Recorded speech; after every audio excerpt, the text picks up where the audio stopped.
ஆண்டவராக இயேசுவின் நாமத்தில் தொலைக்காட்சி நேயர்களுக்கும் ஊடகத்தில் பார்க்கிற தேவ மனிதர்களுக்கும் அன்பின் வாழ்த்துக்கள். கடந்த முதல் தேதியிலிருந்து இந்த நாள் வரையும் ஒவ்வொரு நாளும் இந்த கிறிஸ்துமஸ் நாட்கள் இருக்கிறபடியினாலே கிறிஸ்துவின் பிறப்பை குறித்த ஏராளமான செய்திகளை இந்த ஊடகத்தில் பதிவேற்றம் செய்திருக்கிறோம். தொலைக்காட்சி தொடர்ந்து பேசுகிறோம். இதே நேரத்தில் ஒவ்வொரு நாளும் இந்த நிகழ்ச்சியை பாருங்கள், அடுத்தவர்களுக்கு அறிமுகப்படுத்துங்கள். இந்த செய்தி உங்களுக்கு ஆசை இருக்குமே ஆனால் நீங்கள் ஊழியர்கள் உங்கள் திருச்சபையில் எடுத்து பயன்படுத்துங்கள். அது உங்களுக்கு ஆசையா இருக்குமே ஆனால் உங்கள் பாணியில நீங்கள் கர்த்தருடைய வார்த்தையை பேசலாம், தவறு இல்லை. ஏனென்றால் நானும் ஒரு செய்தியை படித்து உள்வாங்கி அதை நான் என்னுடைய சொந்த கருத்தை உங்களோடு பதிவிடுகிறேன். எனவே நீங்களும் கேளுங்கள், உங்கள் திருச்சபை மக்களுக்கு ஆசீர்வாதமாக இருக்கும். ஏராளமான செய்திகளை நான் இந்த கிறிஸ்துமஸ் நாட்களிலே பதிவேற்றம் பண்ணியிருக்கிறேன், நீங்கள் பார்க்கலாம். அப்படி தெரியவில்லை என்றால் எங்களோட தொடர்பு கொள்ளலாம். எங்கள் தொலைபேசி எண்ணை கொடுத்திருக்கிறோம், அந்த லிங்கில் நீங்கள் பார்த்தீர்களானால் இந்த கிறிஸ்துமஸ் செய்திகள் ஏறக்குறைய ஒரு 25 செய்திகளை கிறிஸ்துமஸ் செய்திகளை வெளியிட்டிருக்கிறோம். இந்த நாளின் செய்தி லூக்கா சுவிசேஷம் 2ஆம் அதிகாரம். இதை மையமாய் கொண்டு தேவன் பயன்படுத்தும் பாத்திரங்கள். நாளின் செய்தி என்னவென்றால் தேவன் பயன்படுத்துகிற பாத்திரங்கள். தேவன் எதை செய்தாலும் ஒரு நோக்கத்தோடு செய்கிறார். தேவன் நோக்கம் இல்லாமல் எதையும் செய்வதில்லை. ஒருவேளை நீங்கள் ஒரு ஊரிலே கூடியிருக்கலாம், அது தேவனுடைய நோக்கம். நீங்கள் ஒரு வேலையை செய்யலாம், அது தேவனுடைய நோக்கம். நோக்கம் இல்லாமல் தேவன் யாரையும் தம்முடைய பிள்ளைகளை எங்கும் அனுப்புவதில்லை, எங்க வைப்பதில்லை. God has a plan, God has a purpose and God has a promise. இந்த நாளிலே 1000 செய்திகளை பார்க்கலாம் ஊடகத்துல. இந்த செய்தியை பார்ப்பதற்கு நோக்கம் என்னவென்றால் தேவன் ஏதோ ஒன்றை உங்களிடத்துல பேசும்படி விரும்புகிறார், உங்களிடத்துல ஒரு எதிர்பார்க்கிறார். எனவேதான் இந்த செய்தியை நீங்கள் கேட்க ஆண்டவர் உங்களுக்கு உதவி செய்திருக்கிறார். நானும் பல செய்திகளை பேசலாம், ஆனால் நான் பேசுகின்ற காரணம் என்றால் நீங்களும் கிறிஸ்துவினுடைய அந்த பிறப்பிலே ஒரு கதாபாத்திரமாய் மாற வேண்டும் என்று ஆண்டவர் விரும்புகிறார். எல்லாரும் தெரிந்த பல சத்தியங்கள் உண்டு. தேவன் அவருடைய பிறப்பிலே உங்களையும் ஒரு வரலாறாய் மாற்ற விரும்புகிறார். எப்படி யோசேப்பு, மரியாள், மேய்ப்பர்கள், சாஸ்திரிகள் இவர்கள் எல்லாரும் ஒரு அந்த பிறப்பில் முக்கியமானவர்களாக இருக்கிறார்களோ, நீங்களும் ஒரு முக்கியமான கதாபாத்திரமாய். நீ நினைக்கலாம், எனக்கு படிப்பு இல்லை, எனக்கு அறிவு இல்லை. இல்லை, God wants to make you as a tool. உங்களையும் தேவன் அவருடைய பிறப்பிலே அவருடைய வரலாற்றிலே ஒரு பயன்படுத்தும்படி ஒரு பாத்திரமாய் பயன்படுத்தும்படி விரும்புகிறார். எனவேதான் தேவன் சொன்னார், நான் உன்னை கூர்மையான எந்திரமுள்ள பற்களமாக்குவேன், நீ பதர்களை அடிப்பாய். அப்படியே தேவன் ஒவ்வொருவரையுமே, அந்த வசனம் ஆரம்பிக்குது, யாக்கோபின் சிறு பூச்சியே பயப்படாதே. அப்படியானால் தேவன் சிறு பூச்சிகளையும் பயன்படுத்துகிறார், அற்பமான ஜந்துக்களை பயன்படுத்துகிறார். வேத புஸ்தகத்துல எறும்பை பயன்படுத்துகிறார். இப்படி சின்ன சின்ன பொருட்களை தேவன் பயன்படுத்துகிறார். ஒரு சுத்தி, அதுபோல தேவன் பயன்படுத்துகிறார். இந்த நாளின் செய்தி என்னவென்றால் லூக்கா 2ஆம் அதிகாரம். தேவன் பயன்படுத்தின ஒரு 6 மனிதர்களை உங்களோட நான் பேச விரும்புகிறேன். ஒரு 6 பெயர்கள். நம்பர் 1, 2ஆம் அதிகாரம், முதல் வசனம். அந்நாட்களில், இங்க நான் சொல்லப்பட்ட இந்த வார்த்தையை நான் படிக்கிறேன். 2ஆம் வசனம். சிரேனையு என்பவன் ஒரு தேசாதிபதி. அடிக்கடி பயன்படுத்துகிற பெயர் அல்ல, சிரேனேயு. அவன் ஒரு தேசத்தின் அதிபதி. நன்றாக கவனிக்க வேண்டும். அவன் பிரபலமானவன் அல்ல, ஏரோதை போல பிரபலமானவன் அல்ல, பிலாத்துவை போல பிரபலமானவன் அல்ல. Is just a man who is ruling the country. ஒரு சின்ன நாட்டை ஆளுகிறவன். அவன் பெயர் எழுதப்பட்டிருக்கிறது. சிரியா நாட்டிலே சிரேனையு என்பவன் தேசாதிபதியா இருந்தான். இது படிக்க ஒரு மாதிரி அற்பமா தெரியும். அந்த வார்த்தை படிக்கிறேன். அவன்தான் முதலாக உலகெங்கும் இருக்கிற எல்லாரும் குடிமதிப்பு எழுதப்பட வேண்டும். அந்த குடிமதிப்பு என்ற வார்த்தைக்கு சென்சஸ், நம்ம தேசத்தில் எடுக்கிறது போல ஊர் பெயர், பிள்ளையின் பெயர், வயது, அதுபோல அந்நாட்களில் அவன் தீர்மானம் பண்ணினான், உலகெங்கும் இருக்கிற மக்கள் குடிமதிப்பு எழுதப்பட வேண்டும். நன்றாக கவனிக்க வேண்டும். அது தேவனுடைய நோக்கம். எல்லாம் கவனிக்கலாம்.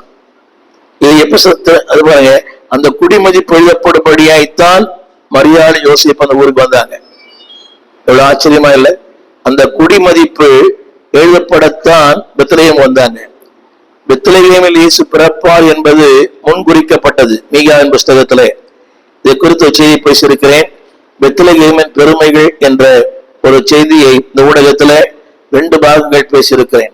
பெத்லகேம் என்பது அங்கேதான் தாவீது அபிஷேகம் பண்ணப்பட்டான். பெத்லகேம் என்பது தேவனுடைய வலது கரம். பெத்லகேம் என்பது அப்பத்தின் வீடு. பெத்லகேம் என்பது தேவன் விரும்பும் இடம். இதை குறித்து செய்தி பேசியிருக்கிறேன். அந்த வார்த்தை படிங்க. அந்தப்படி லூக்கா 2:3, அந்தப்படி குடிமதிப்பு எழுதப்படும்படி எல்லாரும் தங்கள் தங்கள் ஊருக்கு போனார்கள். அவள் குடிந்து வேறு ஒரு இடம் நாசரேத். ஆனால் தங்கள் தங்கள் ஊருக்கு போனார்கள். அது எந்த ஊர் என்றால், அப்படியே யோசேப்பும் தாவீதின் வம்சத்தாலும் தன் குடும்பத்தாருமாய் இருந்தபடியினாலே தனக்கு மனைவியாக நியமிக்கப்பட்ட கர்ப்பவதியான மரியாளோடு கூட குடிமதிப்பு எழுதப்படும்படி போனான். கவனிங்கள், அது அவருடைய சொந்த ஊர் பெத்லகேம். அந்த வார்த்தை படிக்கிறேன். யோசேப்பும் தான் தாவீதின் வம்சத்தானும் குடும்பத்தானுமா இருந்தபடியினாலே. இப்போ தமிழ்நாட்டில ஓட்டுரிமை பெற்றவர்கள் தங்களுக்கு எங்கு ஓட்டு இருக்கிறதோ அங்க போய் போடுறாங்க. அது அரசாங்கம் விடுமுறை தராங்க. அன்னைக்கு ஒரு திருநெல்வேலியில பிறந்தா திருநெல்வேலி ஓட்டு போடுறார், சென்னையில பிறந்தா சென்னையில் ஓட்டு போடுறார். அது போல வேறு இடத்துல கூடி வந்தார்கள். ஆனால் வார்த்தை என்னவென்றால், அதாவது தாவீதின் ஊரிலே அவர் பிறப்பார், பெத்லகேமிலே பிறப்பார். வாழ்ந்தது ஒரு இடம், ஆனால் வசனம் சொல்லுவது இன்னொரு இடம். கவனிங்கள், அந்த வசனம் நிறைவேறத்தான் இந்த கிளவுதி ராயன் இந்த கட்டளையை பிறப்பித்தான்.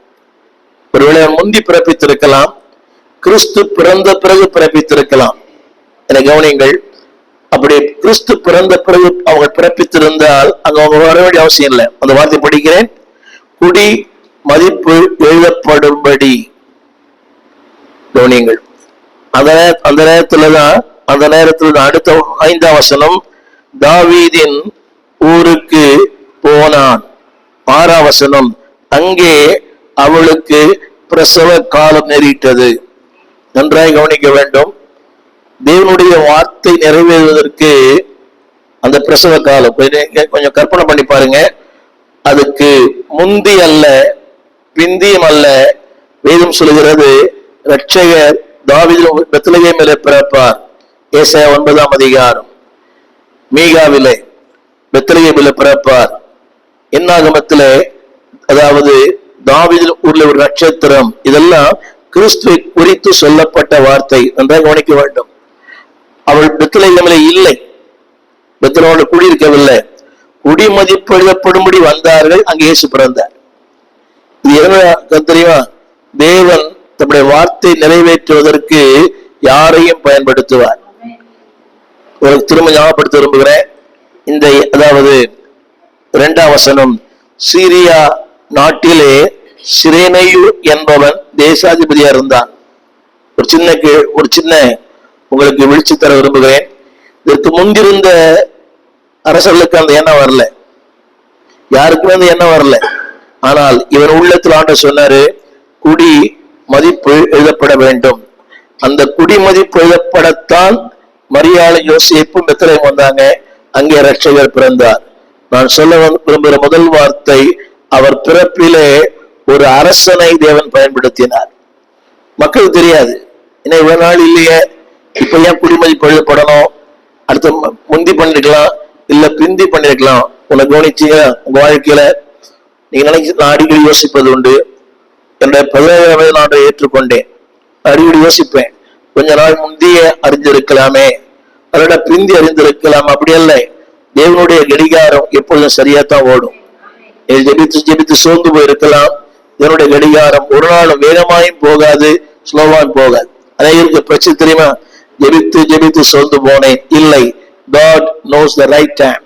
உன் வாழ்வின் நேரத்தை சரியாய் கணித்திருக்கிறார். அந்த வார்த்தையை நான் படிக்கிறேன். அந்த வார்த்தை 6ஆம் வசனம் 7ஆம் வசனம், அவள் தன் முதற்பேரான குமாரனை பெற்றாள். எங்கே? பெத்லகேமிலே. இதெல்லாம் கவனிக்க வேண்டும். அவள் பிள்ளை பெறுவதற்காக அந்த ஊருக்கு வரல, குடிமதிப்பு எழுதப்படுவதற்காக அந்த ஊருக்கு வந்தார். ஆனால் ரட்சகர் அங்குதான் பிறக்க வேண்டும் என்பது தேவனுடைய திட்டம், தேவனுடைய வார்த்தை, தேவ நோக்கம். கவனிகள். அதற்கு இந்த சொல்லப்பட்ட 2ஆம் வசனத்திலே சிரேனேயு, ஒரு மனிதனை தேவன் பயன்படுத்துகிறார். திரும்ப உங்களை ஞாபகப்படுத்த விரும்புறேன். அவனுக்கு இந்த எண்ணம் அதாவது முந்தைய எவ்வளவு பேர் வாழ்ந்தாங்க, அவனுக்கு முந்தைய எத்தனையோ ராஜாக்கள் வாழ்ந்தாங்க, தேசம் வாழ்ந்தாங்க. யாருக்குமே இந்த எண்ணம் வரல, உணர்வு வரல. அதாவது தேவன் இவர்கள் பெத்லகேமுக்கு வர வேண்டுமானால் ஏதோ சம்பவம் நடக்கணும், பெத்லகேம் வர வேண்டுமானால் ஏதோ ஒரு காரியம் நடக்கணும்.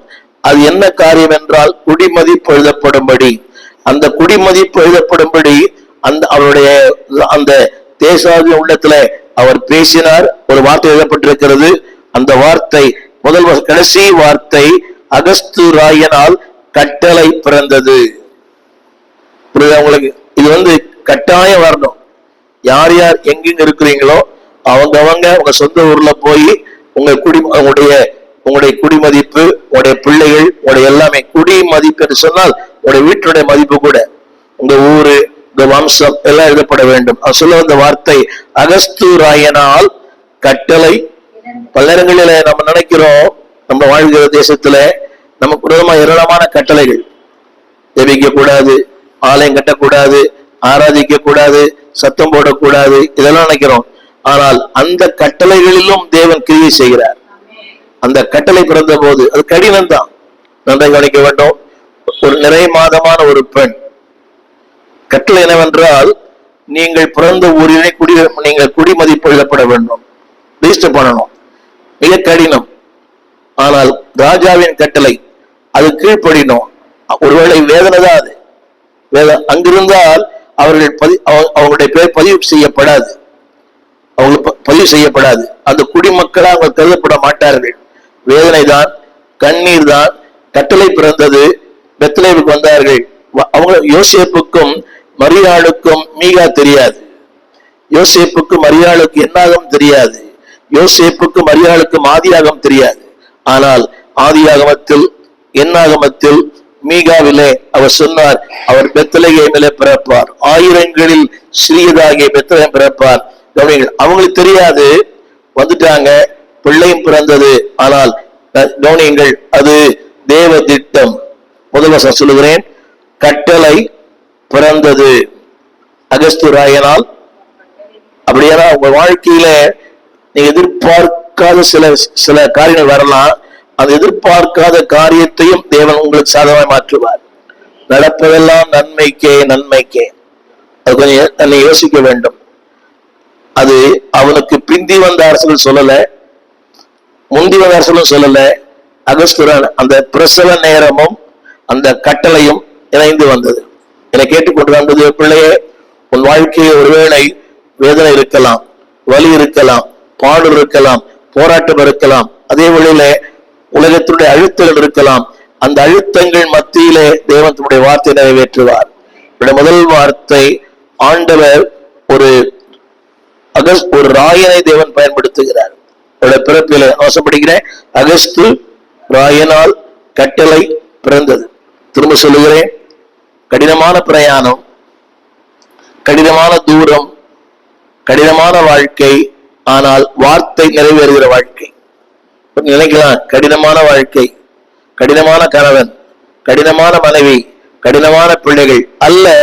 உன்னை கொண்டு தேவன் எதை செய்ய விரும்புகிறாரோ அவர் வார்த்தை நிறைவேற்றுகிற கர்த்தர். அதைத்தான் சொல்ல அங்கே அந்த வசனம் 7ஆம் வசனம், அவள் தன் குமாரனை பெற்றாள். என்னை கேட்டுக்கொண்டு பிள்ளையே, ஒருவேளை நீ விரும்பாது, நீ ஏற்புடையதால இருக்கலாம். ஆனால் ஏற்புடையா இல்லாவிட்டாலும் உலகமே அண்ணாந்து பார்க்கிற அளவுக்கு கர்த்தர் உன்னை மாற்றுவார்.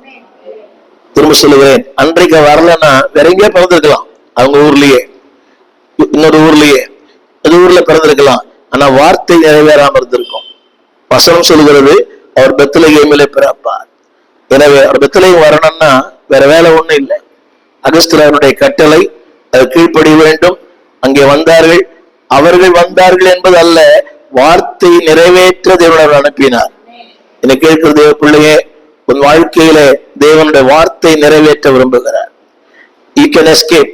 ஓடலாம், ஒளியலாம், விட்டு ஓடலாம், பாட்டு பாடுற மாதிரி எங்கே ஓடுவேன். நம்ம எங்க ஓடினாலும் வார்த்தை நிறைவேற்றுவதில் என்னை விட அவருக்கு அதிக அக்கறை.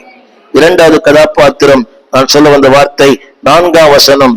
4ஆம் வசனம் அடுத்த வார்த்தை 4:5. 4:5 இது எல்லாமே எஸ்ல வரும். Number 1 sovereign God. Number 2 saints, பரிசுத்தவான்கள். நான் சொல்லும்போது வித்தியாசமா இருக்கலாம். 2 கதாபாத்திரம் இருக்குது. யோசேப்பும் அடுத்து மரியாளும். 2 வார்த்தை இருக்குது. யோசேப்பும் அடுத்து 4 வரை மரியாளும். நான் சொல்ல விரும்புகிறேன், கவனிங்கள். அவர்களை பெற்றோரா தேவன் பார்க்கல, பரிசுத்தவானா தேவன் பார்த்தார். உலகத்தின் பார்வையில் அவங்க பெற்றோர், ஆனா பரலோகத்தின் பார்வையில் பரிசுத்தவான். திரும்ப சொல்லுகிறேன், யோசேப்பும் தாவீது வம்சத்தானமாகிய வம்சத்தா இருந்தபடியினாலே தனக்கு நியமிக்கப்பட்டு கவனிக்கணும். திருமணமாகி அல்ல, குடும்பம் நடத்தி அல்ல, வாழ்க்கை நடத்தி அல்ல, நியமிக்கப்பட்டு. கர்ப்பவதியான் பாருங்க, நீங்களும் நானும் இருந்தா நீயே போடி, நான் எதுக்கு வரணும், அவமானப்படணுமா, வெக்கப்படணுமா, வேதனைப்படணுமா, 1000 கேள்வி கேட்போம். ஆனால் வெக்கப்படலை, வேதனைப்படலை, கேள்வி கேட்கல. அதனாலதான் சொன்னேன், அவன் பரிசுத்தவான். நீ சபைக்கு வரும் 1000 கேள்வி. அது ஏன் இப்படி இருக்குது, இது ஏன் இப்படி இருக்குது, இன்னைக்கு ஏன் லேட்டா முடிஞ்சது, இவருக்கு இன்னத்துக்கு இந்த வேலை, 1000 கேள்வி. கேள்வி கேட்கிறவன் பரிசுத்தவான் அல்ல, கேள்வி கேட்காதவன் தான் பரிசுத்தவான். ஆமென் சொல்ல மாட்டீங்களா? புரியதே இல்லை. ஏன் இன்னைக்கு இவ்வளவு பெரிய பாட்டு, ஏன் இவ்வளவு பெரிய ஜபம், எனக்கு எதுக்கு இந்த வேலை சொல்றீங்க, அவர் செய்ய மாட்டாரா? இது இந்த கை வேதம் சுமக்கிற கையில தொடர்பு பிடிப்பனா? யோசித்து பாருங்க. ஒண்ணுமே கேட்கல, ஒண்ணுமே செய்யல. இது யோசித்து பாத்தீங்களா? நினைச்சிருக்கலாம், இந்த நேரத்துல அங்க போனோமா, அந்த குளிர்ல, அந்த காட்டுல, அந்த வனாந்திரத்துல. திரும்ப சொல்லுகிறேன், 1000களில் சிறியது. எந்த வசதியுமே இல்லை. பெத்லகேம் சொன்னா கூட அங்கே மறுத்து வச்சிருப்பாங்க. அந்த நாசரேத்துல அது 1000களுக்குள்ளே சின்னது.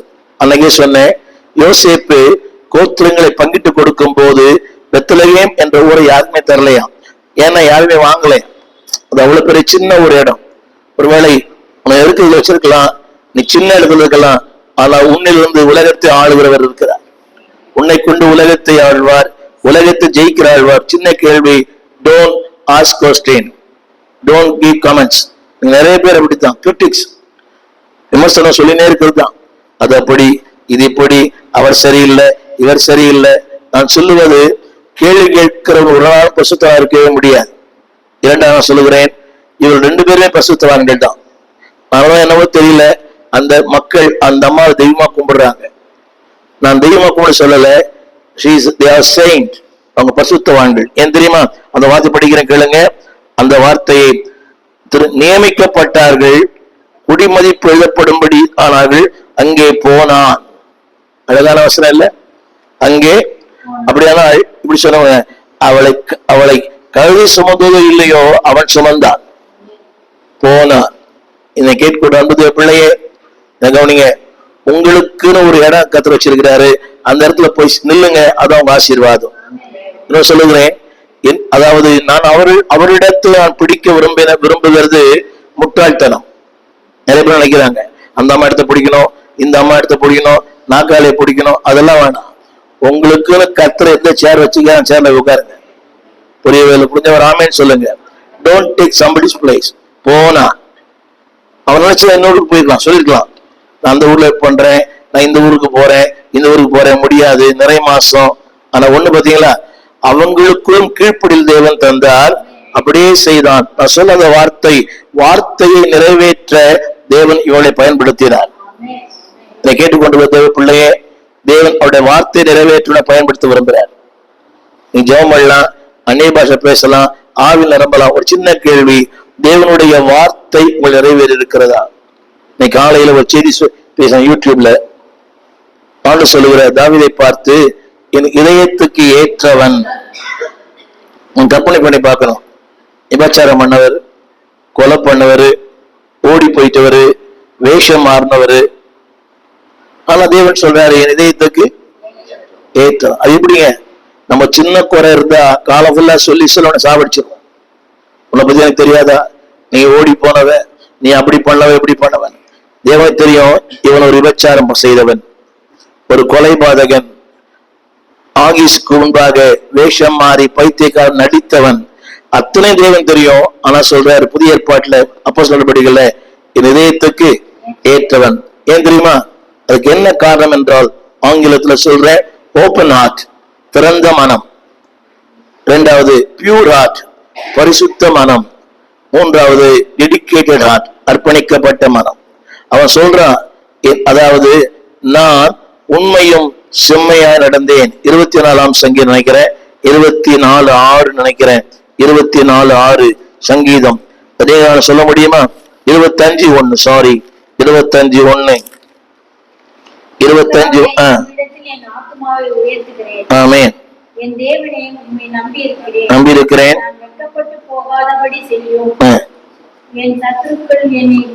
அதுல இன்னொரு வார்த்தை இருக்குது. 4ஆம் வசனத்துல ரைட் 21ஆம் வசனம், உத்தமமும் நேர்மையும். என்னங்க 21 சொல்ல முடியுமா? என்ன கேட்கிற அன்பான தேவ பிள்ளையே, கேன் யூ சே தட்? நான் உத்தமமா இருக்கிறேன், நேர்மையா இருக்கிறேன். அது கடந்த காலம். அவன் கொலை செய்தது உண்மைதான், அவன் ஓடி போனது உண்மைதான், விபச்சாரம் பண்ண உண்மைதான். ஆனா சொல்றான் நான் உத்தமமும். அதனாலதான் 51ஆம் சங்கீதத்துல சொல்றாரு, ஆண்டவரே நிலைவரமான ஆவி எனக்கு தாரும். நிலைவரமான ஆவி எனக்கு. இதை சொல்றவங்க தான் பசுத்தவான்கள். எது? உத்தமமும் நேர்மையும். நிறைய பேர் இது இல்லை, உத்தமமும் இல்லை, நேர்மையும் இல்லை. எனவே தேவன் சொன்னாரு, இவனை என் இதயத்துக்கு ஏற்றவனாய் கண்டேன். திரும்ப சொல்றேன், தேவனுடைய குறைகளை பார்க்கறது இல்ல, அவனுடைய நிறைவுகளை தான் பார்க்கிறேன். குறைவுகளை பார்த்தாலும் நம்ம இருக்கவே முடியாது. சிம்சோன் குறைவுள்ளவன் தான், குறைவுள்ளவன். ஆனா அவன் கடைசியா அவன் ஜெபித்தான், தேவனே இந்த ஒரு விசை என் நினைத்தருளும். இந்த ஒரு விசை. அவன் உயிரோடு இருந்த நாட்களில் அவன் செய்த அற்புதத்தை விட அவன் மரிக்கும் போது செய்த அற்புதங்கள் ஏராளம். தேவன் நினைக்கும் தேவன். சொல்ல முடியுமா? நான் உத்தமமும் நேர்மையும். அப்படியான உத்தம நேர்மையை வாழ்ந்திருக்கிறார். திறந்த மனம், உண்மையான மனம், கீழ்ப்படுகிற மனம். பாருங்க, தேவன் சொன்னார், நீ போ கீழ்ப்படிந்த உடனே. எனக்கு 3வது சொல்ல விரும்புகிறேன், தேவன் யாரை பயன்படுத்தினார்? 2ஆம் அதிகாரம் நேரம் 2ஆம் அதிகாரம் முதல்ல சொன்னேன் சாவரின் காட், 2வது செயின்ட், 3வது சன். அவருடைய சொந்த குமாரனையே தேவன் 7ஆம் வசனம் முதற்பேரான குமாரனை. அதை கூட்டிட்டு சொல்ல விரும்புகிறேன், தன் முதற்பேரான குமாரனை. ஏன் அப்படி சொல்றாரு ஆவியானவர்? தன் சொந்த குமாரனையே பயன்படுத்தினார். அவர் எந்த குமாரன்? 2ல 1 இல்லை, 2ல 1 இல்லை, ஒன்னே ஒண்ணுதான். இதைத்தான் யோவான் 3 வாசிக்கிறோம். தம்முடைய ஒரே பேரான குமார். முதற் பேரான சொன்னா நம்பர் 1 இல்ல, பெஸ்ட். எனக்கு கேட்கிற அன்பு பிள்ளையே, உங்க பெஸ்ட் கொடுப்பீங்களா? உங்க வீட்டுல இருக்கிற பெஸ்ட். நீங்க ரொம்ப கொடுமை தெரியுமா? 3 நாள் மீன் குழம்பு கொடுக்கறது, சாயம் போன புடவை கொடுக்கறது, புரியுதா உங்களுக்கு? யாருமே வாங்காத பொருளை எல்லாம் கொடுக்கறது. எவ்வளவு கொடுக்க தெரியுமா? The best. அந்த முதல் என்று நம்பர் 1 இல்ல, நம்பர் 1 எடுத்துங்க. த பெஸ்ட கொடுத்தாரு, த ஃபர்ஸ்ட கொடுத்தாரு. நிறைய பேரு பெஸ்டையும் கொடுக்கறது இல்ல, ஃபர்ஸ்டையும் கொடுக்கறது இல்ல. நல்ல கவனிங்க, இந்த ஜபத்துக்கு வரவங்க எல்லாமே 60 வயசு பாட்டிங்க தான். இந்த ஜபத்துக்கு வரவங்க எல்லாம் 60 வயசு 55 வயசு தான். வாலி பசங்க வர்றதே கிடையாது. அவனுக்கு பெஸ்ட் வேற ஒண்ணு. கண் கெட்ட பிறகு வருவானுங்க. அதே போல பெண்கள் கூட எங்க ஜபத்துக்கு வரவங்க எல்லாமே 50 வயசுக்கு மேலதான். புரியவே மாட்டேங்குது. Give the best. பிதா த பெஸ்ட கொடுத்தாரு. நான் சொல்லுவோம் த சன். இந்த வசனம் ஏன் தெரியுமா? தன் முதற் பேரான குமாரனையே தந்தார். ஆமென் சொல்ல மாட்டீங்களா? அவர் சொல்லிருக்கலாம், அவர் சொல்லிருக்கலாம். அவர் தெரியாதா? பாடுகள் தெரியாதா? சிலுவை தெரியாதா? நிந்தைகள் தெரியாதா? போராட்டம் தெரியாதா? அவமானம் தெரியாதா? காடி குடியும் தெரியாதா? புரியுது உங்களுக்கு? நாங்கள் விபச்சாரின் சந்ததி அல்லன்னு சொல்லுவாங்கன்னு தெரியாதா? எல்லாம் சொன்னாரு. ஆனா தன்னை அர்ப்பணித்தார். இன்னைக்கு ஏதாவது ஒண்ணு சொன்னா தொட்டாசி, நீங்க அடுத்த நாள் சர்ச்சைக்கே வரதில்லை. இப்படி வரக்கூடாதுன்னா அவ்வளவுதான், அப்பவே இருந்து போயிடுறான் அவன். நீங்க நிறைய பேர் சொன்னேன், அதெல்லாம் திரும்பி வரதில்லை சபைக்கு அவன். ஆனா தேவனுக்கு he knows the pain that is going to face. தான் சந்திக்க போற பாடுகள் தெரியும், தான் சந்திக்க போற துன்பங்கள் தெரியும், தான் சந்திக்க போற அவமானங்கள் தெரியும், சந்திக்க நிந்தைகள் தெரியும். அவர் துப்பப்படுவார், உமிழப்படுவார், அறையப்படுவார். he knows everything. ஆனா சொன்னாரு, இதோ நான் போகிறேன். இதாங்க கிறிஸ்துவின் செய்தி. தன் குமாரனை, கிறிஸ்துவின் பிறப்பிலே குமாரன் பங்கு வகித்தார். நான்காவது சொல்ல விரும்புறேன், கிறிஸ்துவின் இதுல 8ஆம் வசனம், 8ஆம் வசனத்திலே சொல்ல விரும்புகிறேன். 8ஆம் வசனம், மேய்ப்பர்கள் பங்கு வகித்தார்கள். அது ராத்திரியிலே வயலிலே தங்கி மந்தையை காத்து கொண்டிருக்கையில் மேய்ப்பர்கள். போதும், ஒரு நிமிஷம். Number 1 shepherd. 15ஆம் வசனம், 15ஆம் வசனம். தேவதூதர்கள் அவனை விட்டு பரலோகத்துக்கு போன பின்பு மேய்ப்பர்கள் ஒருவரை ஒருவர் நோக்கி, நாம் பெத்லகேம். 8ஆம் வசனத்தை படிச்சு அப்புறம் படிப்போம். 8ஆம் வசனம் மேய்ப்பர்கள் இருக்குங்களா? 20ஆம் வசனம் மேய்ப்பர்கள். 18ஆம் வசனம் மேய்ப்பர்கள். 18ஆம் வசனம் மேய்ப்பர்கள் இருக்குதுங்களா? ஹலோ, உங்களுக்கு தெரியுமா? உங்களுக்கு தெரியுமா? அதாவது என்ன பாருங்க, எல்லாரும் பிரசங்கம் பண்ண அந்த நேரத்துல ஆடு பிடிச்சி போயிட்டா என்ன பண்றது? பிரசங்கம் பண்ண நேரத்துல ஆடு பிடிச்சி போயிட்டா நீங்க பாக்குறீங்க. வீட்டுல இருக்கும் போதே நேற்று டிவியில பார்த்தோம், ஒரு கால 4 பேர் வந்து ஆட்டுவாயை பொத்தி, பார்த்தீங்களா டிவியில? ஆட்டுவாயை பொத்தி ஒரு 10 ஆட்டு எடுத்து போயிட்டாங்க. நடுராத்துல ஆட்டுவாயை கட்டி. யோசிச்சு பாருங்க, இவங்க பிரசங்கம் பண்ண போனா என் ஆடி என்ன ஆகும்? நிறைய பேர் அப்படிதான். வந்துட்டா யார் சோறு ஆக்குவா, வந்துட்டா யார் என்ன பண்ணுவா, கவனிங்க. அப்புறம் சாப்பிடறதுக்கே முடியாது. அப்புறம் எங்கும் போய் அதுல வசனம் போட்டுருது. அடுத்த வருஷம், அதாவது அந்த வசனம் போட்டுருது. 17ஆம் வசனம், சங்கதியை பிரசித்தம் பண்ணினார்கள். போய் இயேசு பிறந்தார் அல்லேலூயான்னு சொல்லும் போது 2 ஆடு தூக்கி போயிட்டான். ஆளுகிட்ட வந்துட்ட பிறகு எதை நினைக்க கூடாது, எல்லாம் அவர் பார்த்துப்பார். வீட்டுக்காரர் அவர் பார்த்துப்பார். புரியவில்லை? எல்லாம் யோசிச்சு பார்த்தீங்களா? அவங்க போய் பிரசித்தம் பண்ண போறாங்க, கைத்தட்டி பாட்டு பாடியா சொல்லியிருப்பாங்க. ஆடு எங்கதான் இருந்திருக்கும். இப்ப நமக்கு என்ன தெரியுமா? போட்டணுமா, ஆஃப் பண்ணணுமா, என்ன பண்ணணுமே, உப்பு போட்டோமா இல்லையா?